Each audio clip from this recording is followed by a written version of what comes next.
Então tá, gente. Eu pretendo falar para vocês um pouco sobre validade das medidas psicológicas e educacionais. E vou contextualizar a minha apresentação com alguns trabalhos que a gente fez, tá, nesse tema. Bom, primeiro contando um pouco, eu tomei contato com a teoria da medida psicológica e educacional lá pelos anos 70.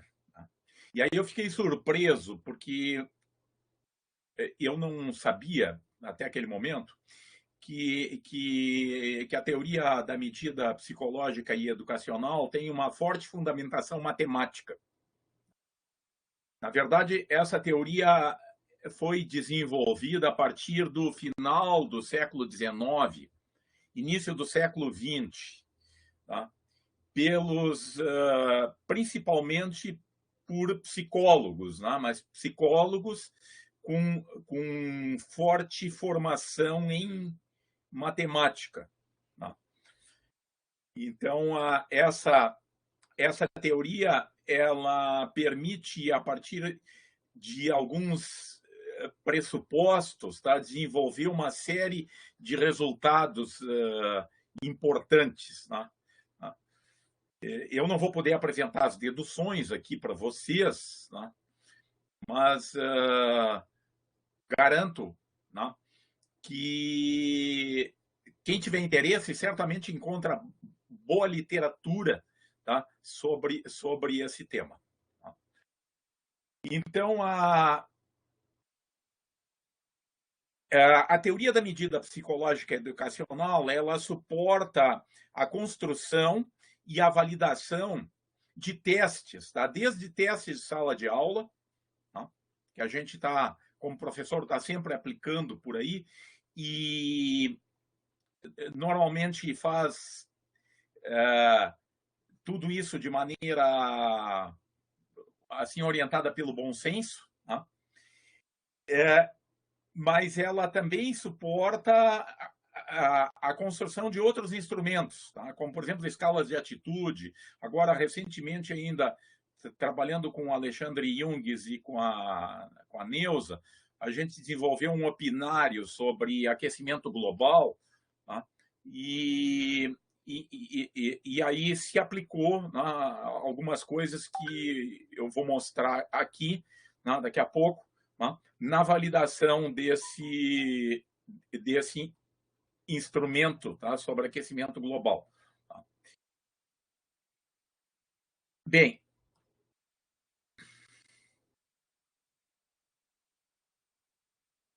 uma questão importante, tá, quando eu tenho um instrumento, seja então um teste sala de aula, um opinário e tal, é a discussão de que se esse instrumento realmente ele mede aquilo que ele pretende medir. E essa discussão é uma discussão de validade do instrumento. E aí, inclusive, como vocês devem ter lido no texto que foi disponibilizado, tá? A gente pode falar em 3 tipos de validade. Tá? E esses 3 tipos de validade, eles não são mutuamente excludentes, muito antes pelo contrário, eles são complementares. Tá? E a gente gostaria que qualquer instrumento de medida passasse, né, por todos esses quesitos de validade. Né? A começar com a validade de conteúdo. Né? A validade de conteúdo, ela diz respeito a se o instrumento é consistente com a teoria que o embasa.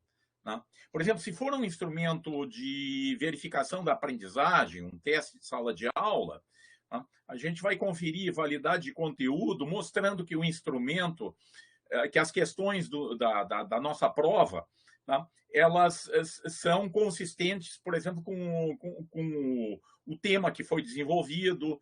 Né?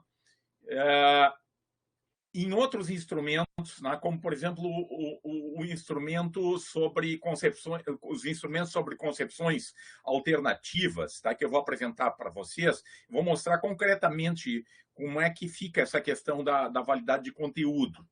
Tá? Sintetizando muito isso, é o seguinte, tá? Se o instrumento ele é consistente, né, do ponto de vista teórico ainda, com aquilo que a gente pretende medir no instrumento. Tá?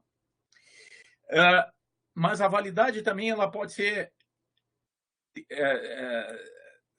Existem outros tipos de validade, tá? Que é a validade em relação a critério. Tá? A validade em relação a critério diz respeito se o instrumento é capaz de se correlacionar com algumas outras medidas. Tá? Por exemplo, eu tenho um instrumento que avalia concepções alternativas, tá? E eu posso ter validade concorrente se eu tiver um segundo instrumento já validado e mostrar que ele se correlaciona com esse, tá? Em cima de uma aplicação concreta de estudantes. Tá?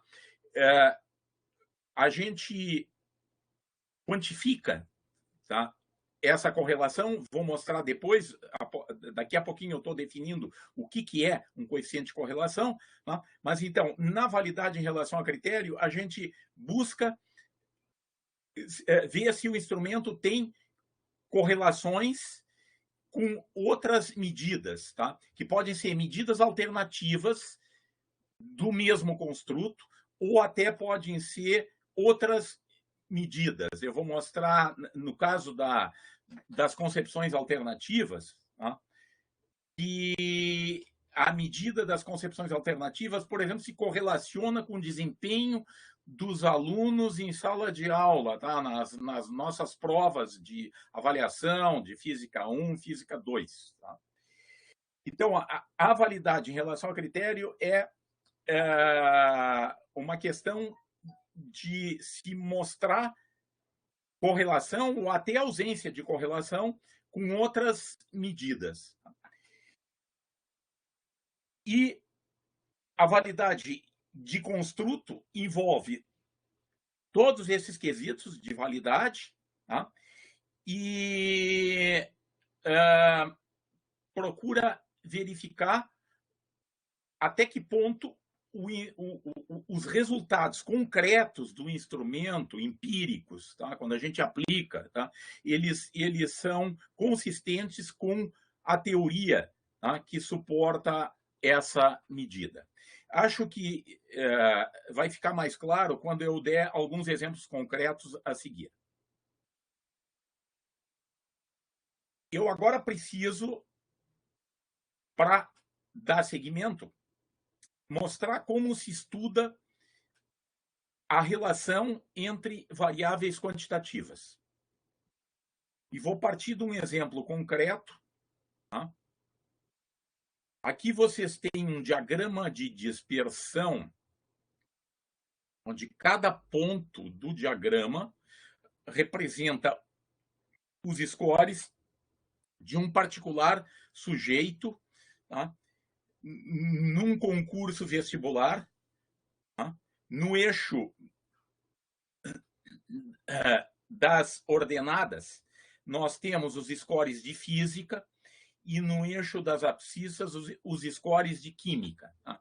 Ou seja, esses resultados aqui eles foram obtidos num concurso vestibular da antiga Faculdade de Ciências Médicas. Tá? Hoje não existe mais, né? Porque ela foi incorporada na Universidade de Ciências Médicas. Tá? Então, num vestibular, há alguns anos atrás, eu participei da comissão que elaborou o vestibular e pude botar a mão nos dados. Tá? Então, vocês têm aqui um diagrama de dispersão mostrando como os resultados de cerca de 5.000 respondentes, tá? se relacionam, tá? Os scores em física e em química. Essas provas, tanto a prova de física quanto a prova de química, ela era constituída por 20 questões. Tá? E, portanto, o score de um sujeito é um número inteiro, tá? De 0 até 20. Idem, então, para o score em química. Eu coloquei aqui um pequeno ruído para mostrar melhor essa nuvem, tá? Porque vocês imaginem que se os scores são inteiros, tá? Os resultados nesse diagrama de dispersão são pontos, tá? Sobre valores inteiros das duas variáveis. Tá? Aí eu coloquei um pequeno ruído que não altera a correlação, mas que espalha um pouquinho os pontos para a gente ver a nuvem de pontos. Tá? Porque senão a gente não veria a nuvem de pontos, a gente só veria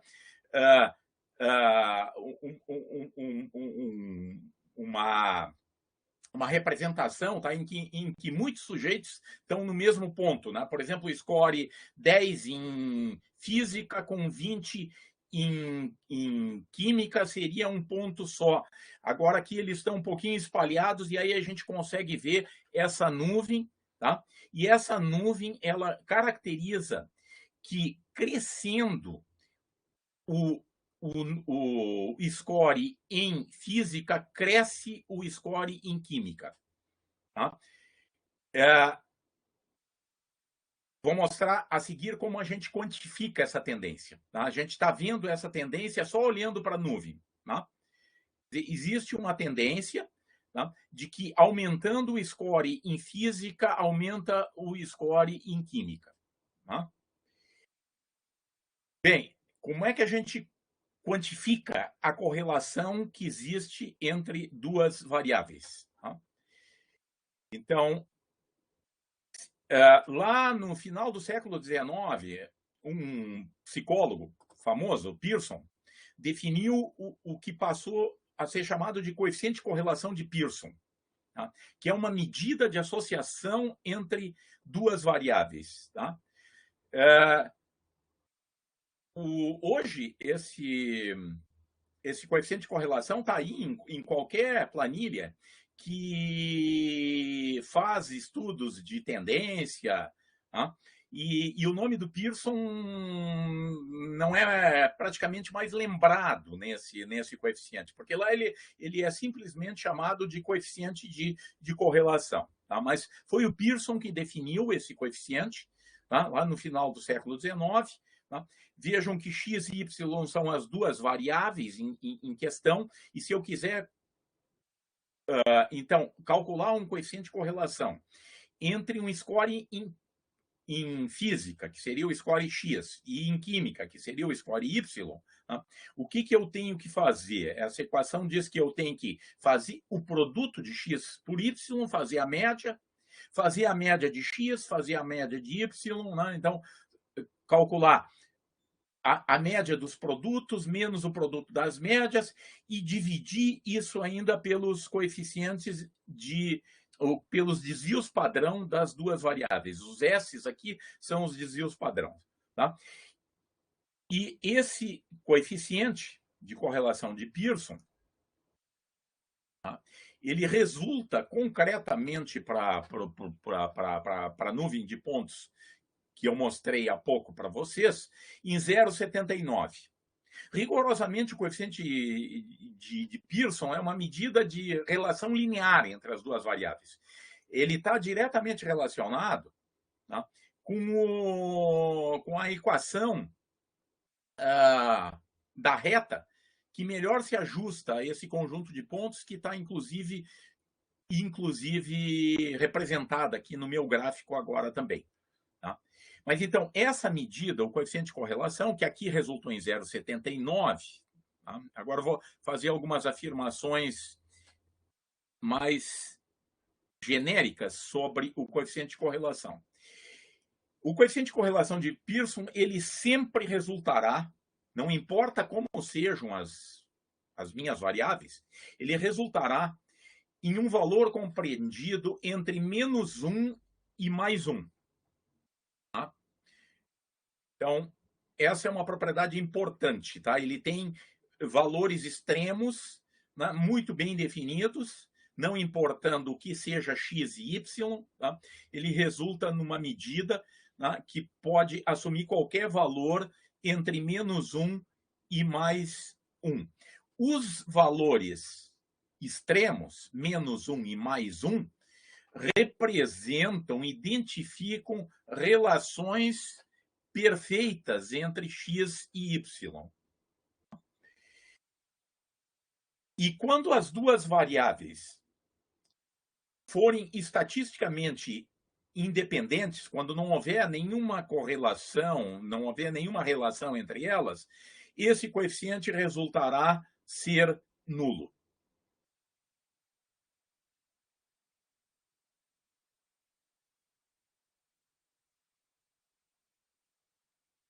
Se pode demonstrar, então, que o coeficiente de correlação de Pearson ele tem algumas propriedades importantes. Tá? Ele é uma medida adimensional do grau de relação entre duas variáveis. Tá?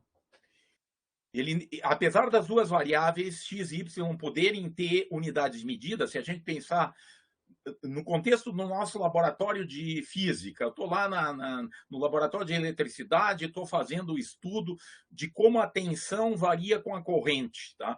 A variável x seria, por exemplo, a corrente elétrica, a variável y, a tensão, tá? Por exemplo, num resistor. Tá? E essas variáveis têm unidades de medida. Tá? Entretanto, o coeficiente de correlação de Pearson ele não possui unidade de medida, ele é uma medida adimensional. Aliás, a gente facilmente vê isso. Deixa eu voltar aqui para a equação de definição do coeficiente. Tá? É fácil de ver que essa medida é adimensional, tá? Porque aqui em cima, né, no produto XY, no produto da média de X com Y, né, eu tenho dimensões. Né? Por exemplo, seria volt-ampere no caso das medidas de corrente e tensão. Mas depois eu estou dividindo pelo desvio padrão das duas variáveis que têm, às vezes, exatamente as mesmas dimensões. Né? Por exemplo, o desvio padrão da corrente é medida em amperes e o desvio padrão da tensão é medida em volts. Tá? E aí, então, é fácil de ver que isso aqui é uma medida adimensional. Tá? E uma outra propriedade importante desse coeficiente é que ele é invariante frente a transformações lineares em qualquer das duas variáveis. Tá?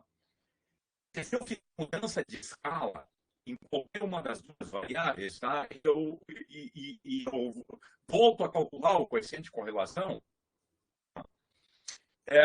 eu encontro exatamente o mesmo. Se eu medir a tensão em volts, milivolts, tá? o coeficiente de correlação entre tensão e corrente, tá? Resulta ser sempre o mesmo. Isso se pode demonstrar também. Aqui é uma propriedade interessante do coeficiente. Fazendo aqui trabalhava eu lá nos anos 70, 80, fazendo assessoria na Faculdade de Educação da PUC. Naquela época, quem ia fazer uma dissertação de mestrado em educação tinha que ter uma parte quantitativa. Tinha que ter uma parte quantitativa. Depois a gente inverteu. Alguns anos depois a coisa inverteu completamente. Naquela época era obrigatório ter uma parte quantitativa. Então, daí, frequentemente, chegava pessoas lá que estavam querendo estudar, por exemplo, a correlação que uma escala de atitude tinha como o desempenho dos seus alunos. Tá? O desempenho entendido como score.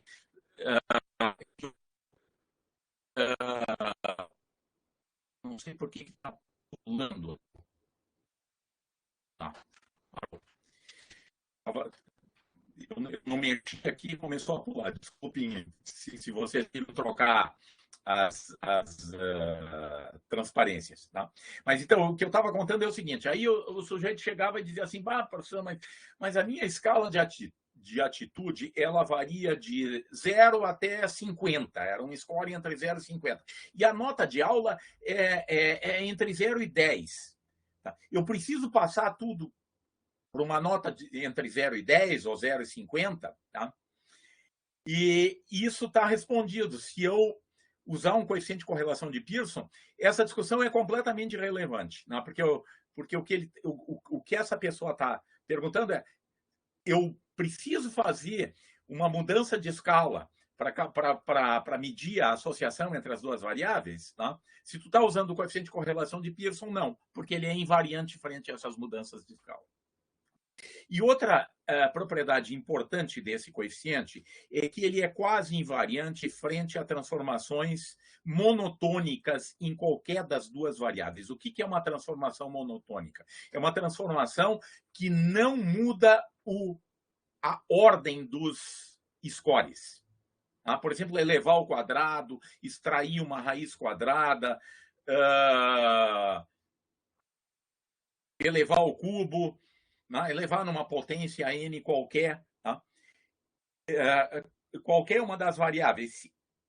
Se a gente fizer isso e recalcular o coeficiente de correlação de Pearson, tá, com essas variáveis transformadas, ele não vai dar exatamente o mesmo que se tinha antes. Tá? Mas se a transformação é monotônica, a mudança no coeficiente é pequena. Isso confere, tá? Essas propriedades todas conferem ao coeficiente de Pearson o status de medida quase universal, tá? Na verdade, uma medida universal de relação monotônica entre variáveis, tá? Apesar dele ser rigorosamente uma medida de relação linear entre as duas variáveis. Tá? Bem, feitas essas considerações sobre o coeficiente, deixa eu mostrar aqui para vocês algumas nuvens de pontos. Espero que vocês consigam enxergar os pequenos números. Para mim, aparece aqui pequenos. Tá? Cada nuvem dessas, tá? Ela representa um grau de associação entre duas variáveis. Tá? Por exemplo, essa primeira nuvem aqui, essas nuvens foram geradas pelo método de Monte Carlo, tá? Para exemplificar o que é um coeficiente de correlação, por exemplo, de 0,90. Tá? Essa primeira nuvem aqui, ela está mostrando como apareceriam os pontos se eu encontrasse uma correlação de 0,90, aqui uma correlação de 0,75, aqui uma correlação mais fraca, tá lá da ordem de 0,30. E se as duas variáveis forem independentes, tá, a correlação resulta ser 0. E se o padrão de relação é do tipo assim, ó, quando x aumenta, y diminui, tá, que é esse último exemplo aqui, tá, o coeficiente de correlação ele vai aparecer com um sinal negativo. Tá? Então, esses diagramas de dispersão aqui, que foram obtidos pelo método de Monte Carlo, tá, de simulação de variáveis aleatórias, nos dá uma ideia, tá, de como seriam as nuvens de pontos, tá, para alguns coeficientes de correlação. Bem, eu agora vou contextualizar a discussão em dois instrumentos, tá? Que a gente construiu lá pelos anos 80, início dos anos 90. Tá? E um deles está no material que vocês tiveram acesso, que ele trata das concepções alternativas sobre corrente elétrica. Tá? Então, primeiro, eu estou apresentando aqui uma tabela, tá, que mostra o que a gente entende pela concepção alternativa sobre corrente. No lado esquerdo dessa tabela, a gente tem algumas características da concepção alternativa, e no lado direito, o que seria a concepção científica, porque o nosso instrumento ele vai tentar detectar se o sujeito possui ou não concepções científicas, né? Se ele possui concepção científica ou se ele possui alguma concepção alternativa sobre corrente elétrica. Né? Então, no lado esquerdo, vocês veem, por exemplo, um ponto importante da concepção alternativa sobre corrente elétrica. A corrente é uma forma de fluido, tá? Que é produzido pela fonte ou pelo gerador. A fonte seria um depósito desse fluido. Tá? E quando a fonte é ligada em alguma coisa externa, uma lâmpada, alguma coisa assim, tá? Esse fluido é liberado. Tá? Então, a fonte, ela produz e armazena, ou armazena cargas para fornecê-las ao circuito. Essa seria a ideia, tá, do papel de uma fonte num circuito elétrico, né, dentro da concepção alternativa. Tá? Em contraposição a isso, né, aparece a concepção científica, né, que todos vocês conhecem muito bem, tá, de que corrente elétrica é um movimento ordenado de cargas livres, tá, que pré-existem nos condutores, tá, as cargas já estão dentro dos condutores, tá, e que o papel da fonte é simplesmente produzir um campo elétrico que vai botar essas cargas livres que já pré-existem dentro dos condutores em movimento. Tá? Um outro aspecto da concepção alternativa. Tá? A corrente que sai, que é emitida, né? Porque a fonte emite uma corrente, essa é a ideia. Tá? É uma característica da fonte. Tá? Cada fonte, na concepção alternativa, cada fonte emite uma determinada corrente. Tá? A corrente é uma propriedade exclusiva da fonte. Tá? E ela, mas eventualmente, essa corrente, né, depois que ela sai da fonte, ela é produzida na fonte, ela pode variar conforme ela vai passando pelos diversos elementos do circuito, tá? Resistores, lâmpadas, por exemplo. Tá? Então, ali nas lâmpadas, a corrente vai se desgastando. Tá? Essa é a concepção alternativa. Já a concepção científica, né, chama atenção que a corrente que vai circular lá no circuito não é uma característica exclusiva da fonte. Depende de todo o circuito. E mais ainda, a corrente se conserva no espaço. Tá? Ela se conserva no espaço. Tá? A corrente não se desgasta quando ela passa pelos diversos elementos. Tá? Bom, assim a gente explicita, não vou detalhar aqui todos os aspectos da concepção alternativa e da concepção científica, eu só estou mostrando isso porque se os itens que a gente propõe no instrumento, se eles derem conta desses aspectos que estão nessa tabela, né, então a gente confere validade de conteúdo, que é aquela primeira forma lá de validade que eu falei para vocês no início da aula. Tá? E aí, então, agora a gente pode dar uma olhada em alguns itens, algumas questões do nosso teste sobre corrente elétrica. Tá? Eu tenho uma fonte, tenho 3 lâmpadas iguaizinhas, isso tá explicitado no início do teste, tá? Que as lâmpadas são sempre iguais, tá? E elas estão associadas em série. Tá? Bom, quem tem a concepção científica sobre esse circuito, tá? Ele não tem dúvida que, como essas lâmpadas estão em série nas lâmpadas, e como está dito que o brilho da lâmpada depende da corrente, essas 3 lâmpadas devem apresentar o mesmo brilho, tá? Isso para quem tem a concepção científica, tá? E aí, então, a gente oferece lá na alternativa C, ó, as 3 lâmpadas têm o mesmo brilho. Agora, quem tem uma concepção alternativa, tá?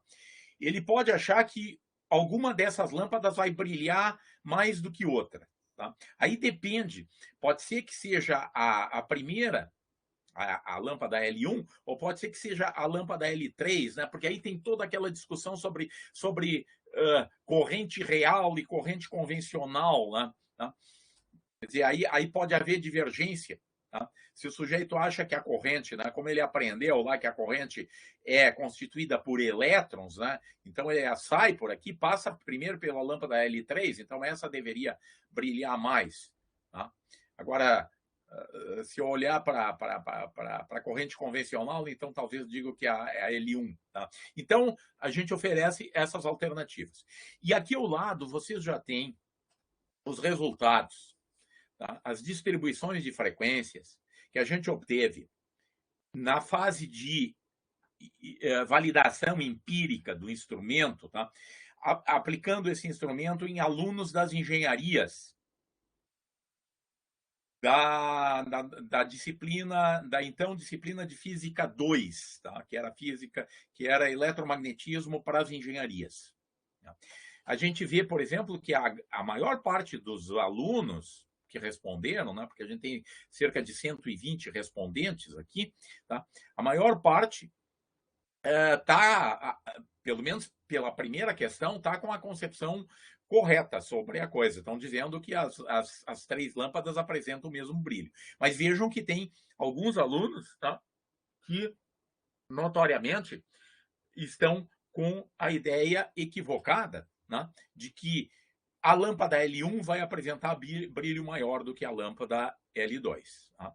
Bom, depois a próxima questão aqui, só para exemplificar algumas questões, tá? A próxima questão a gente troca a lâmpada aqui por um resistor, tá? E aí refaz a pergunta. Tá? E aí é interessante, né? Porque só olhando para a distribuição de frequências, dá para ver que alguns que acertaram no primeiro momento, tá? Aqui já optaram por alguma outra alternativa. Tá? Simplesmente porque ali agora não é mais uma lâmpada, é um resistor. Talvez na cabeça deles um resistor tenha alguma propriedade muito diferente de um filamento de uma lâmpada de incandescência. Tá?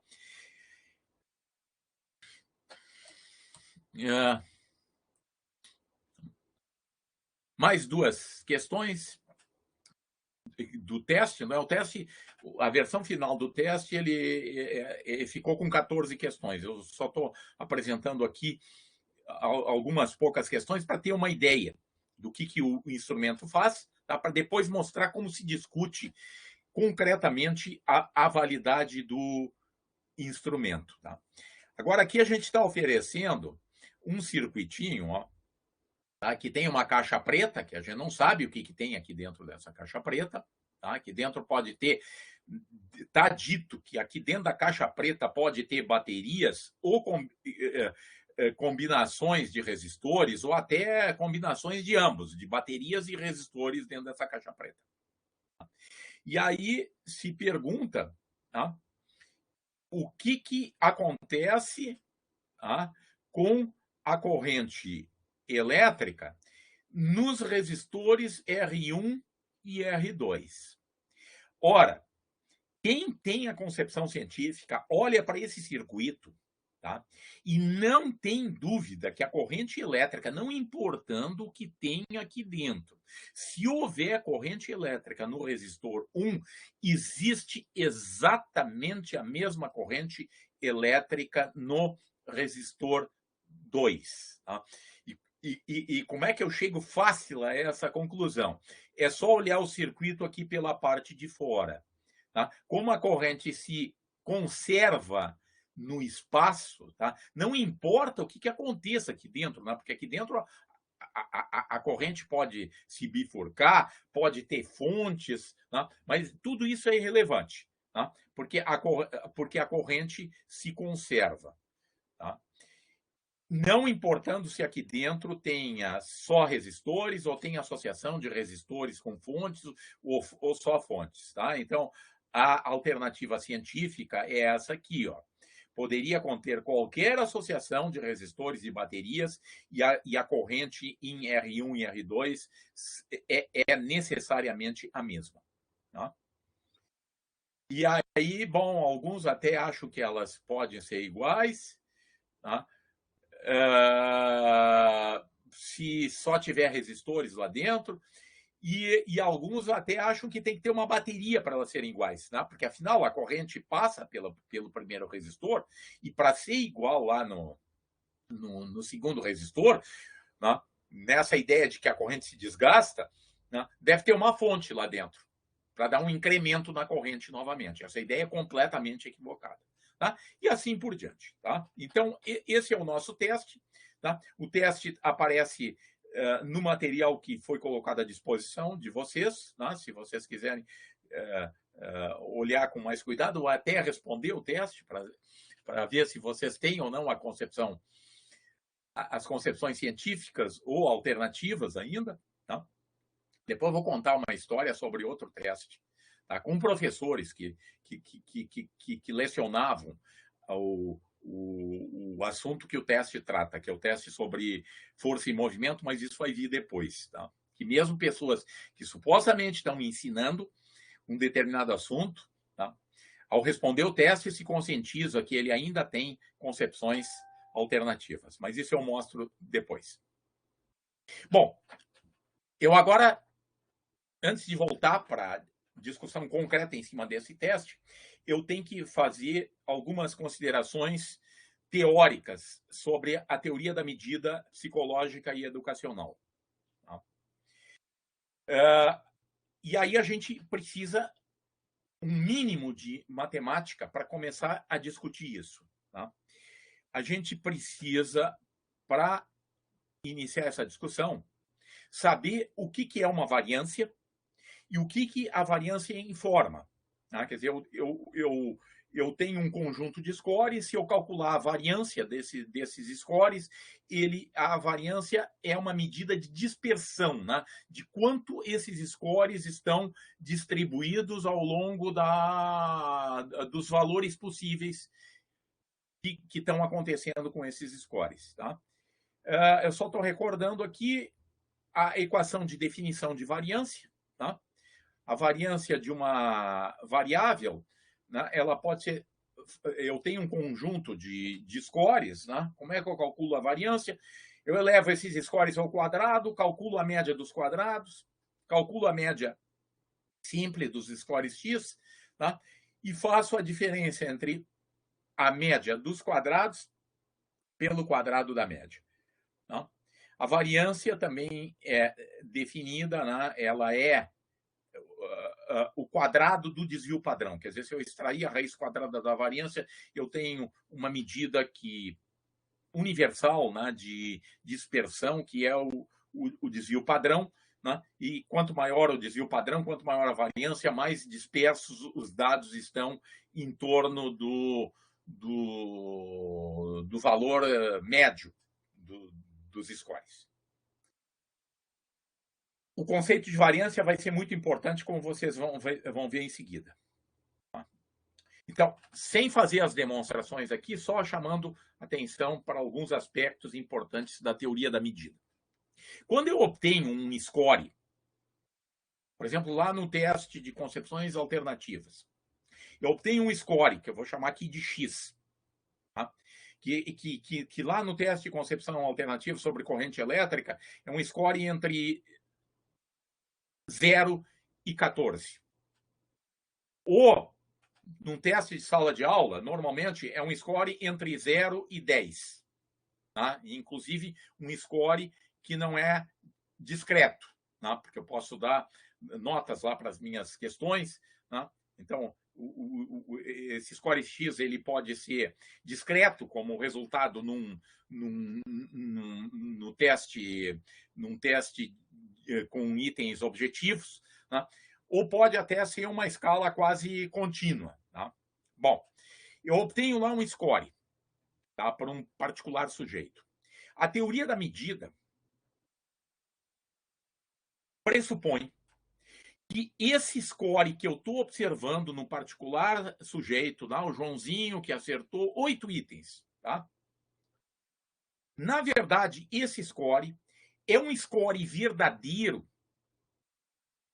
tá, que mediria conhecimento do Joãozinho na minha prova de física, ou o real quantificaria, sem erro de medida, a presença ou ausência da concepção de concepções alternativas no teste de corrente elétrica, tá? Mais um score de erro, tá?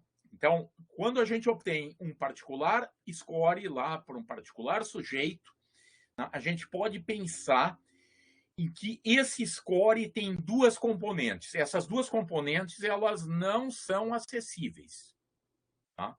Elas são um pressuposto, tá? São um pressuposto, quer dizer, o score obtido é igual a um score verdadeiro, que quantificaria, na verdade, qual é a nota do sujeito, e mais um termo de erro de medida. Tá? Então, esse é um pressuposto, tá, importante para a teoria da medida. E aí, se pode demonstrar que quando a gente está com uma soma de variáveis, aqui ó, tem uma variável que é os scores verdadeiros dos meus alunos e mais uma outra variável que é o score de erro, tá? A variância de x vai ser o somatório dessas duas variáveis, tá? Porque se pode demonstrar rigorosamente que quando se soma duas variáveis, a variância é o somatório das variâncias, mas tem mais um termo aqui, tá? Que depende das duas variáveis e que depende do coeficiente de correlação entre elas, que na teoria da medida se pressupõe que a correlação entre score verdadeiro e score de erro é zero. Tá? A correlação entre score verdadeiro e score de erro é zero, e aí a gente pode escrever a expressão para variância de x como tendo só os dois termos, porque o terceiro termo que apareceria aqui, e que ele depende das duas variâncias e mais do coeficiente de correlação entre elas, tá? Por hipótese, tá? O que a gente chama de erro não se correlaciona com o score verdadeiro. Bom, e aí então se pode definir o coeficiente de fidedignidade, tá, dos scores que a gente está obtendo. Tá?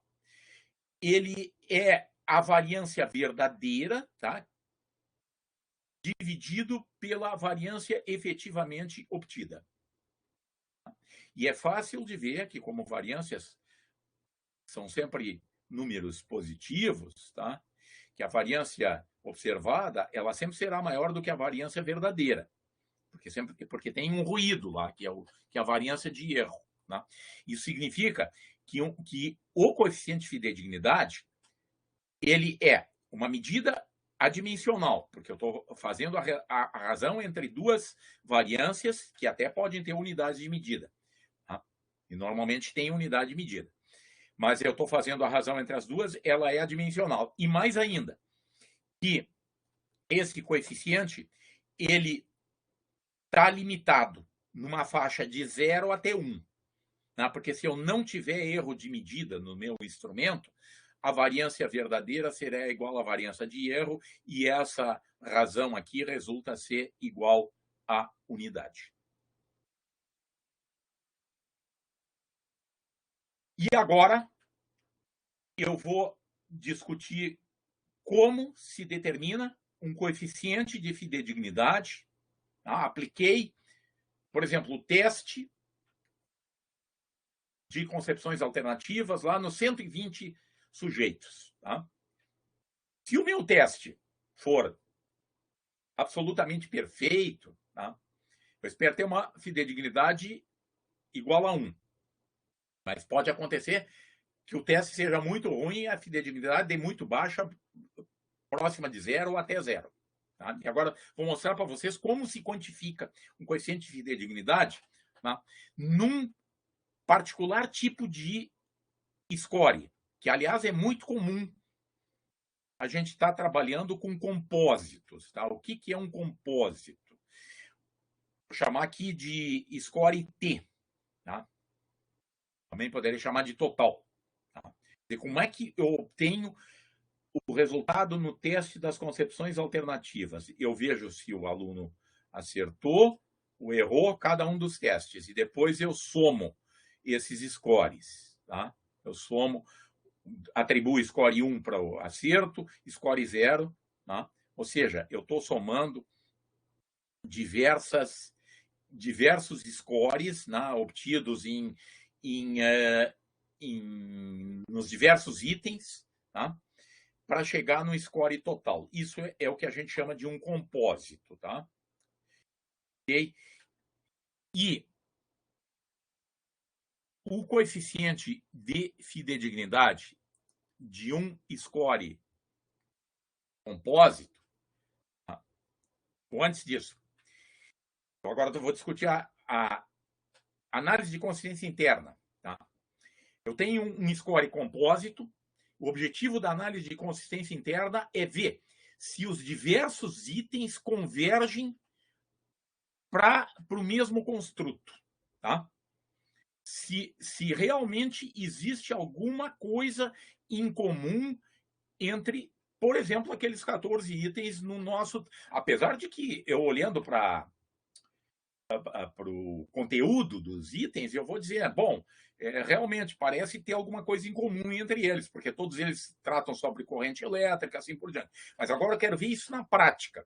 Tá? Eu quero ver se realmente, tá, em cima dos scores que eu estou obtendo dos meus alunos, tá, aparece essa convergência.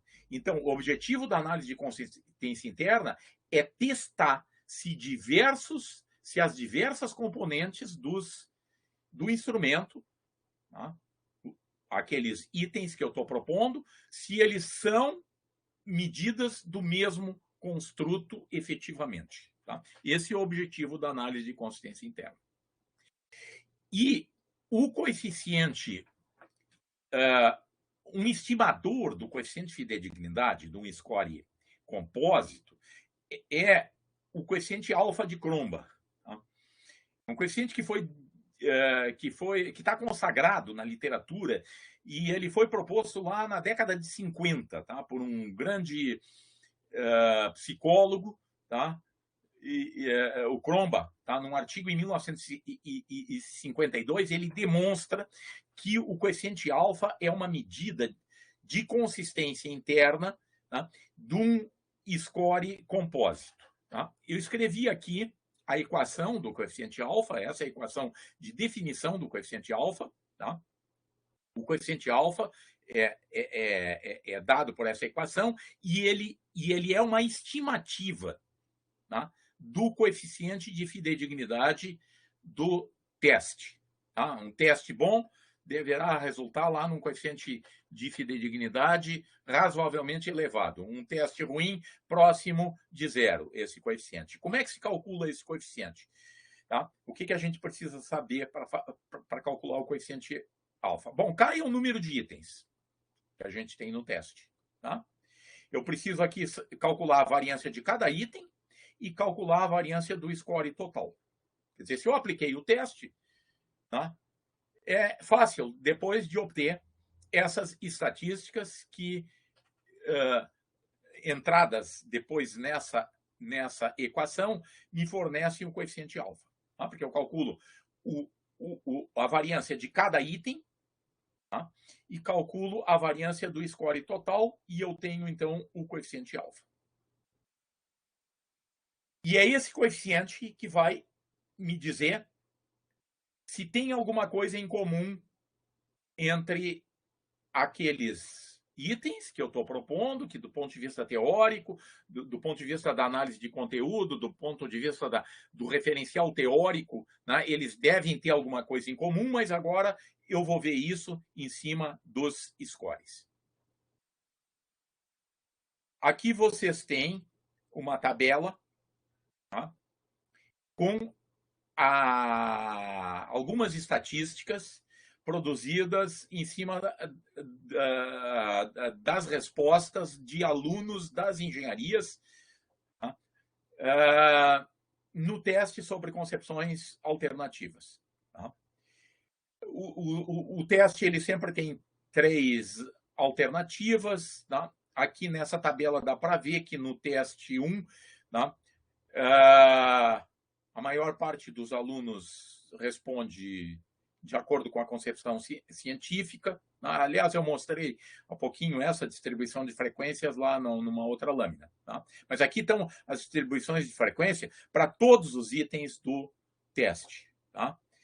E aí a gente vê, tá, que esse P, que é a proporção de acertos em cada item, tá, ela varia bastante ao longo do teste. Tá?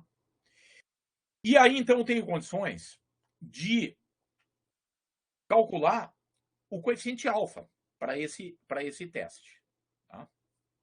Vamos ver, ele está relatado aqui na próxima lâmina. Tá?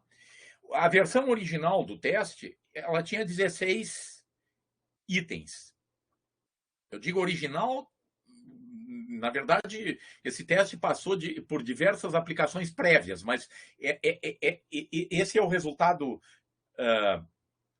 final, tá, quando a gente fez a última aplicação e depois publicou o teste. Então, o teste começou com 16 itens, tá?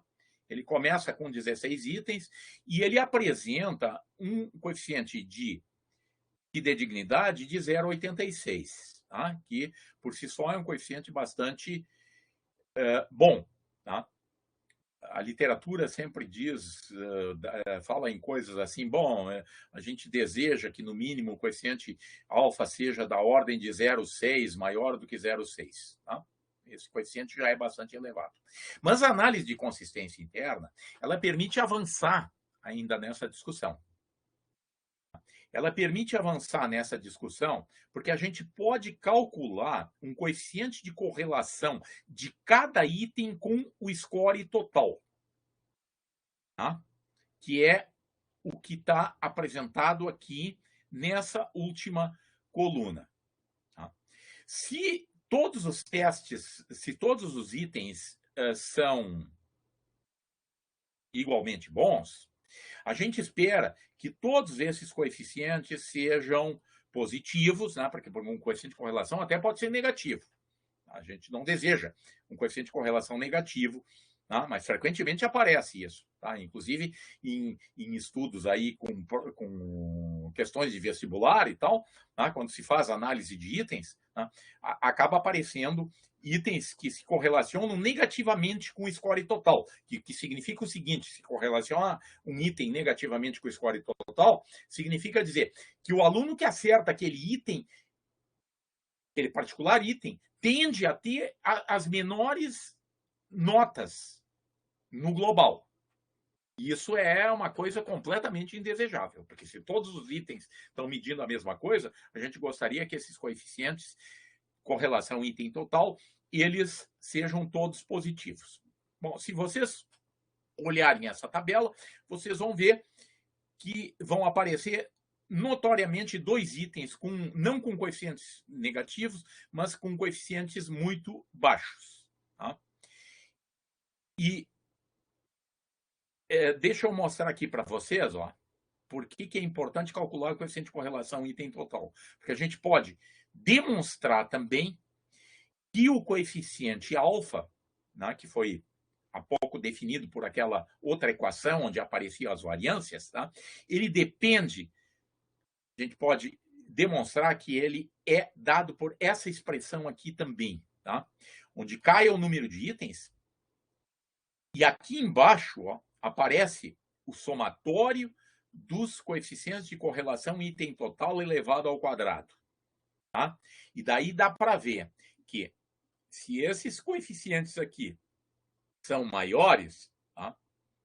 Esse somatório tende a aumentar. E essa razão aqui tende a diminuir e, portanto, o coeficiente alfa aumenta. Ou seja, a gente calcula aquele coeficiente de correlação item total, porque através dele a gente pode encontrar itens, tá, que devem ser ou reformulados ou até descartados. Tá? E a gente encontrou 2 itens. Tá? No nosso teste, que tinha 16 questões, a gente encontrou 2 itens, tá, que apresentavam coeficiente de correlação item total baixo.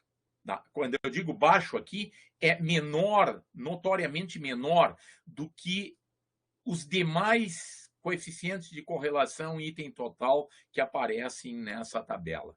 Tá? Porque vejam que todos eles oscilam entre 0,4 e 0,7, tá?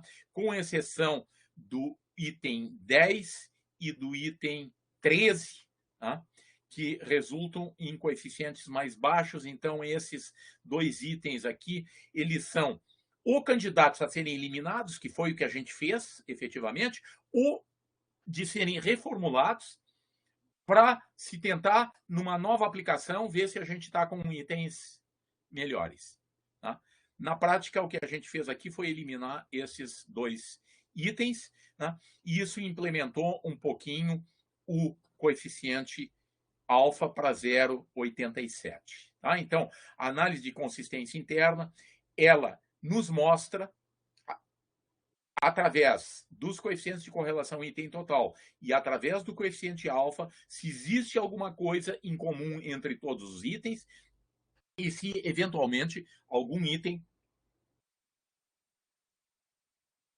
não está cumprindo o que a gente deseja, que ele seja coerente com os demais itens. É isso que a gente deseja. Bom, eu, a seguir, vou dar um outro exemplo, tá, de uma outra discussão de análise de consistência interna, um pouquinho mais complicada do que essa. Então, talvez nesse momento seja bom a gente abrir, tá? Porque não sei se eu estou me fazendo entender, se o pessoal tem dúvidas, tá? Por favor, tá? Depois a gente pode seguir. Alguém quer perguntar alguma coisa?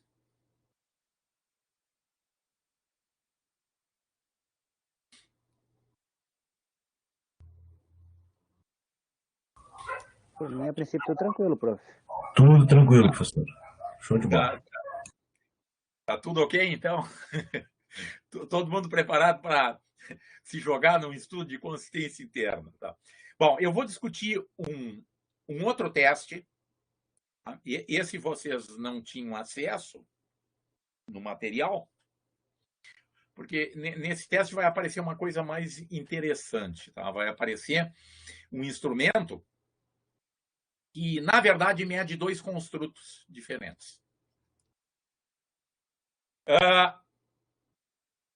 Dentro dos estudos que se fez de concepção alternativa nos anos 80, nos anos 80 houve um boom. Estava todo mundo estudando concepções alternativas. Tá? E a maioria dos pesquisadores na área de física estudava as concepções alternativas através de entrevistas clínicas. Aí, como já tinha muitos resultados, a gente resolveu investir nesses testes. Tá? O teste de eletricidade, que vocês já viram aí, tá? E um teste sobre força e movimento. Tá? Então, vamos explicitar o que é a concepção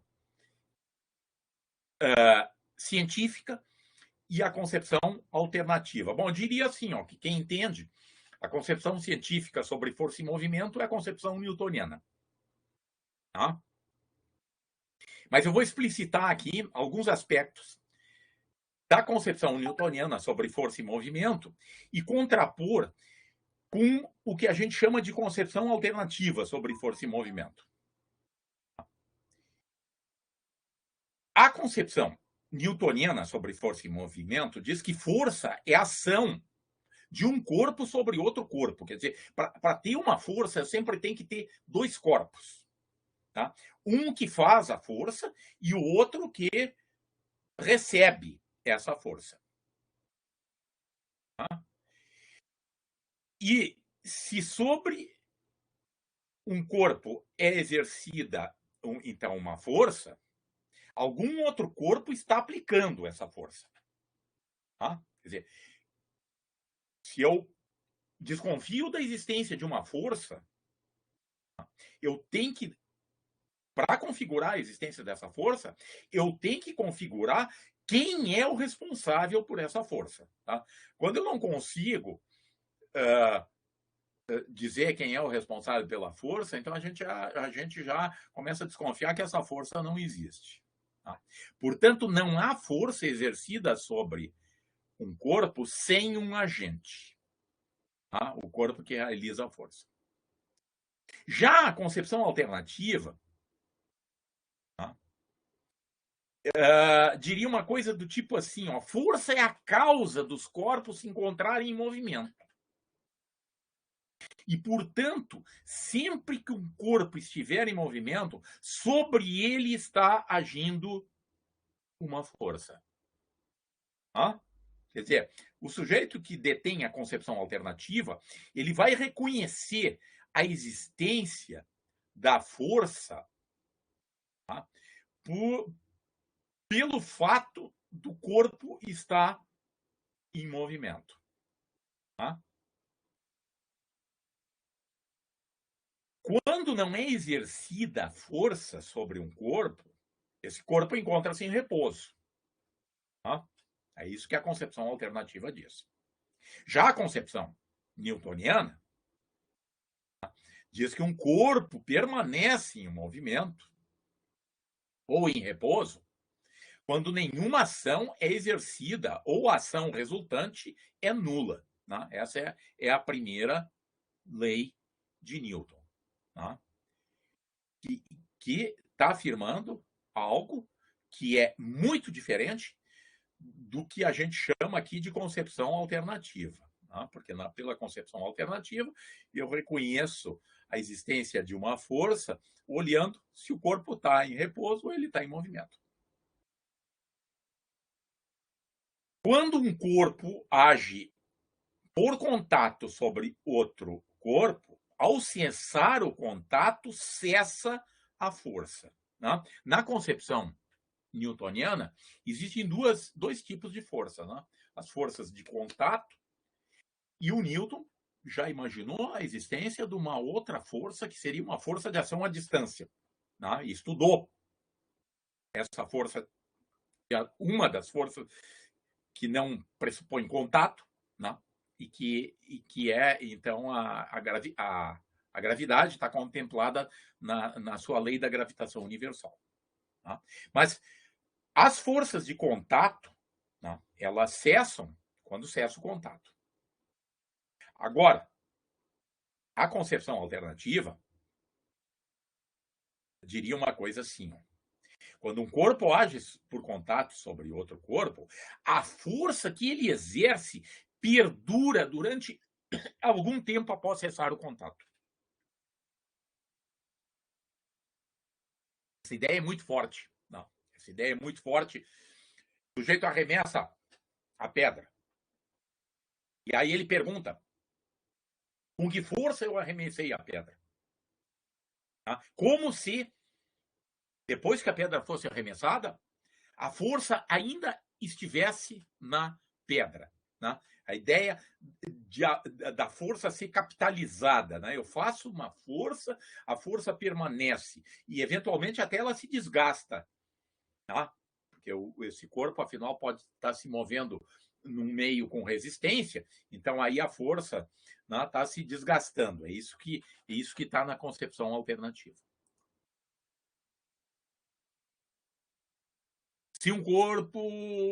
se sobre um corpo a resultante das forças não é nula, então a velocidade desse corpo variará.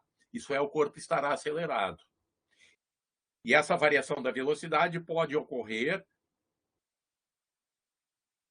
ou em módulo, ou em orientação, ou em ambos, módulo e orientação. Agora, já a concepção alternativa diz assim, ó, se sobre um corpo é exercida uma força resultante constante, o corpo está em movimento com velocidade constante. Tá? Se sobre um corpo é exercida uma força, a orientação dessa força é a orientação do movimento do corpo. Quer dizer, se eu vejo um corpo se movimentando numa determinada direção, então é nessa direção que está sendo exercida uma força. Já a concepção científica, tá, nos diz que a orientação da resultante das forças sobre o corpo é a orientação da aceleração, da variação da velocidade na unidade de tempo. Não é a orientação da velocidade, é a orientação da variação da velocidade. A intensidade da força sobre um corpo é proporcional à sua velocidade. Quanto mais rápido o corpo anda, maior é a força. Tá? Já a concepção científica, né, diz a intensidade da resultante sobre um corpo é proporcional à aceleração que o corpo sofre. Tá? E assim por diante. Tá? Eu elenquei aqui ainda a terceira lei, que eu nem consigo colocar nada na concepção alternativa. Tá? E a gente até pode escrever uma equação que sintetizaria a concepção alternativa. Tá? Que é a lei da mecânica alternativa. F é igual a KV. Tá? E vetorial. Tá? Porque a orientação da velocidade é a orientação da força. Tá? Isso é completamente diferente da segunda lei de Newton, que nos diz, tá, que a resultante das forças é massa vezes aceleração. Agora vejam, gente, como um sujeito que tem essa concepção aqui, como ele não entende quando o professor escreve lá no quadro isso aqui, ó, a força é proporcional à aceleração, ele até reforça a sua concepção. Ah, é isso mesmo, porque ele não tem o conceito de aceleração. Ele confunde aceleração com força. E isso a gente encontra até em professores. Eu vou contar uma história. Vou mostrar o teste e depois vou contar uma história que aconteceu com professores que estavam lecionando no ensino médio e que responderam esse teste. Bom, baseado nessa caracterização das duas concepções, tá? A gente pode, então, propor itens para o teste. Tá? E aqui vou apresentar alguns itens, tá? Porque esse teste é constituído por 19 itens na sua versão final. Por 19 itens, não vou apresentar aqui os 19, só vou mostrar para vocês alguns itens para caracterizar o teste. Tá? Se propõe a seguinte situação: ó, o sujeito joga uma bolinha para o ar, tá? A bolinha aqui, já os pontos A, B e C, são pontos da trajetória do corpo lançado depois que ele abandonou a mão do lançador. Tá? E aí se pergunta, tá? No ponto A, tá? Ponto A, o corpo foi lançado, está subindo. Tá? Como é que é o diagrama de forças exercidas sobre esse corpo? Tá? E aí a gente propõe, então, aqui algumas alternativas. Tá? Uma força para cima, duas forças para cima, uma para baixo, uma força para baixo, uma para cima, outra para baixo, de duas iguais para cima. Tá? Aqui, vocês já veem o resultado da aplicação do teste em 257 sujeitos, estudantes de engenharia, tá, nas disciplinas de física geral da URGS, tá, depois de terem estudado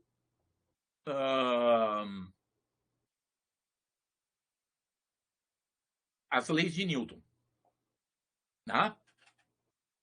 Bom, 151 sujeitos indicam que depois que o corpo foi lançado, né, como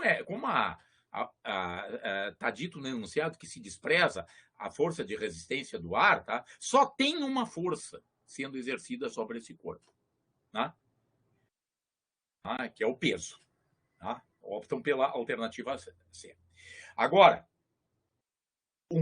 uma quantidade expressiva de alunos tá com a concepção alternativa, porque se o corpo está subindo, tem que ter uma força para cima. Tá? Mas eles também sabem que tem uma força para baixo, que é o peso. Tá?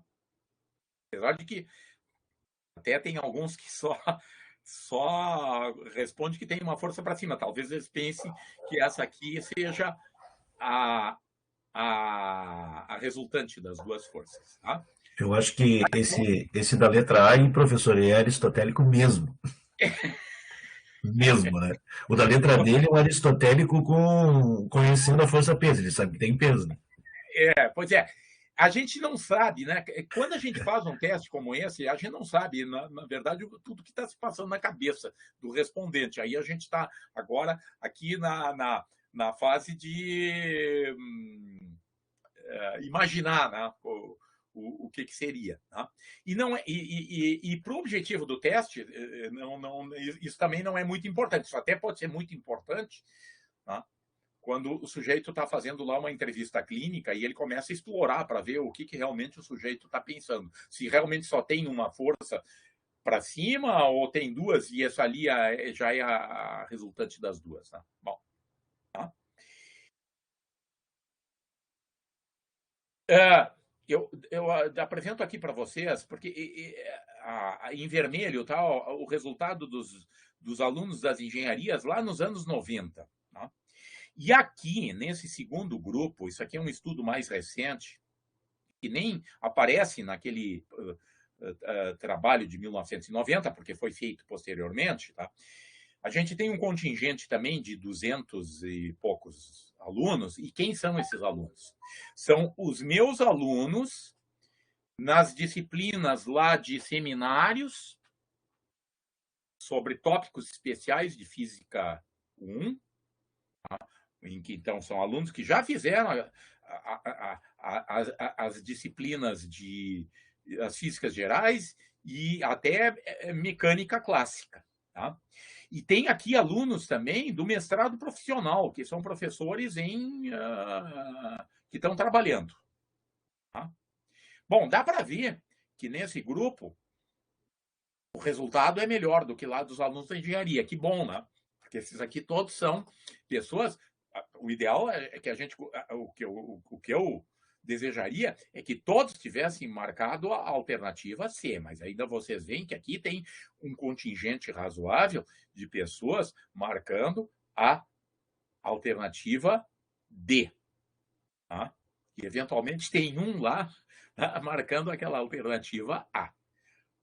Tá? Bom, vamos ver outra questão. Tá? E aí, quando o corpo chega no ponto culminante da trajetória, como é que é o diagrama de forças? Tá?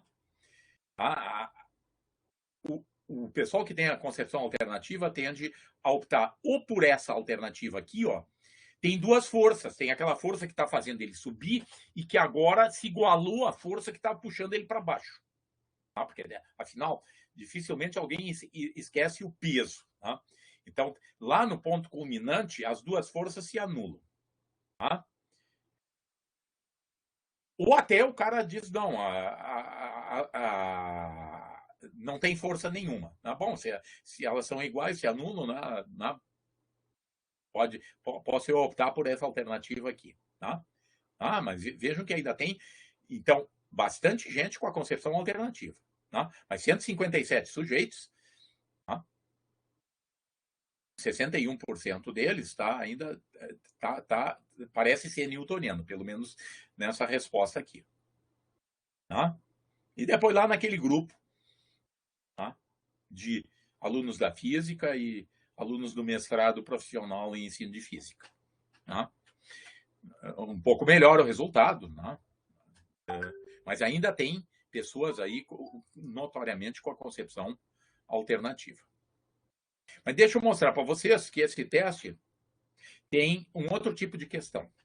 Porque ali eu estava mostrando algumas questões onde os sujeitos só identificam as forças exercidas. E aí agora a gente está propondo uma situação que vai envolver a segunda lei de Newton. Tem um sujeito ali empurrando uma caixa, está exercendo uma força na caixa, tem atrito, é dito que tem atrito, e daí se faz assim, por exemplo, essa afirmação. Inicialmente, o indivíduo realiza uma força com intensidade um pouco maior do que a força de atrito.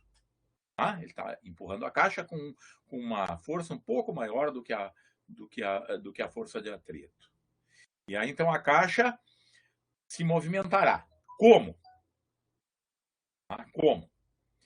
Quem tem a concepção científica diz que a caixa se movimentará com velocidade que aumenta. Já quem tenha a concepção alternativa tende a optar por essa alternativa aqui, com velocidade pequena e constante, porque a força que ele está fazendo é só um pouquinho maior do que a força de atrito. É só um pouquinho maior do que a força de atrito. Então, a caixa vai se movimentar, é maior do que a força de atrito, vai se movimentar, mas vai se movimentar como? Com velocidade pequena e constante. Porque se eu quiser que a caixa se movimente com velocidade maior, eu tenho que aplicar uma força maior. Isso é a concepção alternativa. O sujeito que tem a concepção científica sabe que o que define o confronto dessas duas forças não é a velocidade, é a aceleração. E, portanto, mesmo que essa força seja pequena, mas um pouco maior do que a força de atrito, a velocidade está sempre aumentando. Mais um item aqui. A caixa está sendo empurrada por uma força que, com intensidade muito menor que a força de atrito. Muito maior. A caixa está sendo empurrada com uma velocidade muito maior do que a força de atrito. Então, o indivíduo diminui a intensidade dessa força, que continua sendo um pouco maior do que a força de atrito. E aí, o que acontece com a velocidade da caixa? Quem tem a concepção científica diz que a velocidade aumenta, porque ainda tem uma resultante, a velocidade continua aumentando. Quem tem a concepção alternativa dirá que a velocidade diminui. A velocidade diminui, porque diminuindo a força deve diminuir a velocidade. É isso que a lei da mecânica alternativa afirma. E aí vocês têm a distribuição de frequências, naqueles alunos da engenharia que até acertavam aquela questão lá iniciais, até foram capazes de acertar essa aqui, parece que muitos deles fracassaram nessa aqui, porque aqui caiu para 61, lá era 102, não, 164, 100 sujeitos, no mínimo, a gente não sabe ainda se esses 61 estão aqui dentro dos 164. Mas se tiverem, 100 sujeitos mudaram da concepção científica para alternativa nesse item. Tá? Um resultado um pouco melhor, tá? Nos alunos da licenciatura e nos professores de ensino médio. Bom, e agora eu quero contar uma história para vocês, antes de mostrar a discussão da análise de consistência interna do teste. Lá nos anos 90, quando a gente estava, então, na fase de validação do teste, eu dava uma disciplina de métodos quantitativos para professores, era um curso de especialização lá na PUC, tá? Para professores de física. Daí eles tinham uma cadeira de métodos quantitativos e eu dava essa cadeira.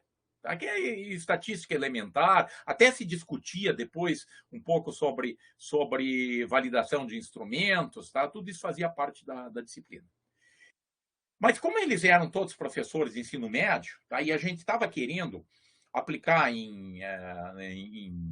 não só em alunos das engenharias, estava querendo aplicar também em outros sujeitos, como professores que estão trabalhando em sala de aula, eu fui e apliquei o teste lá, com a expectativa, tá? Tinha uns 20 ou 30 alunos, tá? De obter scores altos no teste das concepções alternativas. Quando eu cheguei em casa e corrigi o teste, eu me apavorei. Eu me apavorei porque apareceu naquele contingente ali de pessoas que todos eram formados em física, muitos estavam lecionando, tá? Mecânica no ensino médio, tá? Apareceram diversas pessoas com notoriamente a concepção alternativa, porque praticamente zeraram o teste. Tá? Praticamente zeraram o teste. Aí eu pensei assim, bom, na aula que vem eu não vou dar o assunto que eu deveria dar na aula, que era seguir lá na cadeira de estatística. Eu vou dar uma aula sobre mecânica newtoniana em confronto com a concepção alternativa. E aí discuti com eles o teste. E aí, no final da aula, um professor veio falar comigo e veio me agradecer. E ele disse, Fernando, eu estou ensinando isso para os meus alunos. E respondendo esse teste, eu me conscientizei que eu ainda sou pré-newtoniano, porque ele tinha acertado pouquíssimas questões. Tá? Okay? Relatos como esse que eu fiz agora para vocês, muita gente fez naquela época que estudava as concepções alternativas, de encontrar essas concepções, né, presentes em pessoas que já tinham estudado, né, que supostamente, né, deveriam saber, porque já tinham passado por disciplinas formais de mecânica newtoniana. Bom, mas agora eu quero mostrar para vocês a análise de consistência interna desse teste e mostrar uma outra possibilidade. Tá?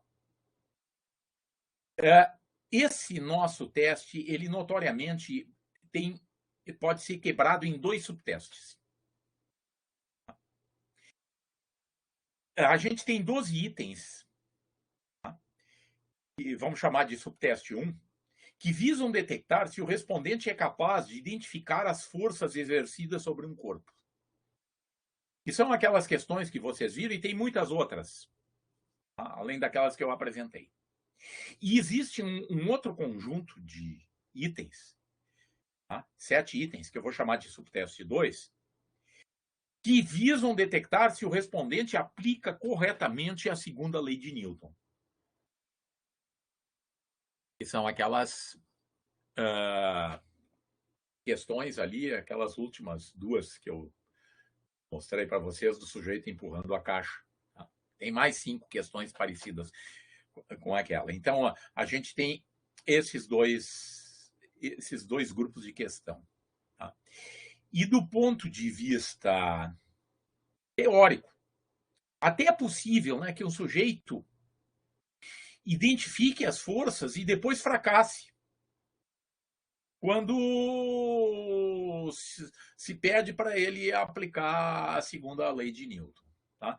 Então, assim, do ponto de vista teórico, o teste parece estar medindo 2 construtos, tá? 2 construtos razoavelmente independentes, não completamente independentes, porque esses dois construtos devem também estar, de alguma forma, entrelaçados. Tá? E uma análise de consistência interna pode fazer isso. Tá? Ela pode testar se um instrumento está medindo um único construto ou se ele está medindo mais de um construto. Tá? Eu vou mostrar aqui a possibilidade de fazer isso. Tá? Da seguinte forma. Vocês têm aqui a matriz de correlação entre todos os itens do teste. Tá? A matriz de correlação aqui foi obtida, essa aqui concretamente sobre aqueles alunos da física e do mestrado profissional. Tá? E eu já agrupei os itens aqui, ó, subteste 1, e aqui mais no final o subteste 2. Tá? E dentro dessa matriz estão todas as correlações entre as respostas. Né? O sujeito deu uma resposta num item e deu outra resposta no outro item, né? 200 sujeitos fizeram isso, eu posso calcular um coeficiente de correlação entre cada par de itens. Tá? Isso é possível fazer, né? É só botar os dados, né? Não vamos pensar em fazer isso a punho, né? Como a gente fazia lá nos anos 70, 80. Né? Hoje é muito fácil de apropriar a matriz de resultados e pedir para calcular, por exemplo, essa matriz de correlação. Tá? Então, nessa matriz de correlação aqui, tá? Essa matriz é simétrica, por isso ela tá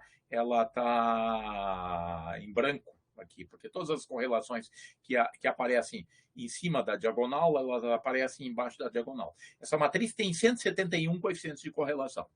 Tá?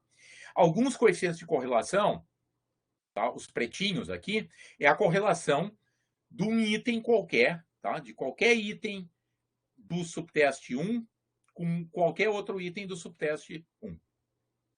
A matriz verde, tá? A parte aqui em verde, tá? É as correlações interitens do subteste 2. E a parte vermelha é a correlação entre itens de um subteste com itens do outro subteste. O que se espera se esses itens efetivamente medem coisas diferentes? Que eles apresentem entre si correlações mais altas do que a correlação que eles apresentam quando a gente cruza os itens de um subteste com outro subteste. Tá? Essa é a ideia de concretizar, tá? Um estudo para ver se o teste mede construtos iguais, porque se eles medirem construtos iguais, o padrão de correlação que aparece aqui em vermelho deve ser semelhante ao padrão de correlação que aparece na região preta e na região verde. Tá? Agora, se eles medirem construtos diferentes, a gente espera correlações mais altas aqui e aqui do que aqui dentro. Tá? Então, vejam agora o cálculo dos coeficientes de correlação. A média das correlações dentro do subteste 1 é 0,55. A média das correlações entre o subteste 2 é 0,44. E, realmente, as correlações de itens em subtestes diferentes são mais baixas. Tá? São mais baixas. Portanto, mostrando que a gente tem dois construtos aqui dentro, tá? Mas que eles não são independentes, né? Porque eles seriam independentes se essa região vermelha aqui fosse toda nula ou muito próxima de zero. Tá? Então, isso é uma forma de testar se os testes estão se o teste está medindo 2 construtos ou um único. Porque se ele mede 2, tá? Então, talvez seja mais interessante não construir um único score total. Construir um score total numa parte do teste e construir outro score total em outra parte do teste. Dizer assim, ó, olha, tu acertaste tanto daquelas questões que tratavam de identificar as forças, e tu acertaste tanto daquelas que tratam da segunda lei de Newton. Eu tenho informações, né, que são um pouquinho diferentes, assim, tá? Do que contabilizar tudo num único score. Tá? Então, isso também é possível fazer numa análise de consistência interna. Tá? E a gente pode fazer isso. Deixa eu pular essa matriz aqui. Ó. Tá? Aqui já está a análise de consistência interna isso lá em 90, tá? O coeficiente de fidedignidade do teste 1 é 0,93, do subteste 2 é 0,85, né? Se a gente quiser construir um score total, a gente até pode, tá? E tem um coeficiente de 0,93. Tá? E a gente configura, em vez de olhar para aquela... Porque, vejam, essa matriz aqui, ó, ela é fácil de ser entendida quando eu apresento para vocês ela já ordenada assim e com os valores, tá? Mas isso pode ser uma coisa muito complicada de destrinchar uma matriz como essa, tá? E ver, até porque às vezes a gente nem sabe quantos fatores tem. Pode ter mais grupos de itens aí, tá? Então, se a gente desconfia que tem 2 grupos de itens, tá? E foi assim que a gente efetivamente fez lá na década de 90, o que a gente pode fazer? Construir um score nos primeiros 12 itens e construir um outro score nos 7 itens. E calcular o coeficiente de correlação item total entre o score total dos itens naquele score em que o item participa e depois correlacionar com o score total na outra parte do teste. Porque se realmente o teste mede 2 fatores, tá? A tendência é ter correlações mais altas, item total, quando eu estou correlacionando o item com o total do próprio teste, do que quando eu estou correlacionando o item com o total do outro teste. Tá? E é isso que efetivamente acontece. Se vocês olharem com cuidado essa matriz de correlações, tá? Vocês vão ver que as correlações aqui no fator 1 são mais altas nessa região vermelha, que é a correlação do item com o próprio score total. Tá? E depois isso se repete no subteste 2. As correlações mais altas estão aqui. E aqui aparecem correlações mais baixas. Mostrando que, efetivamente, esse teste merece ser olhado como 2 subtestes. Apesar deles estarem correlacionados. Porque essa análise, inclusive, me permite calcular qual é a correlação que tem entre o subteste 1 e o subteste 2. Que, nesse caso, é 0,56. Esse foi o estudo na década de 90.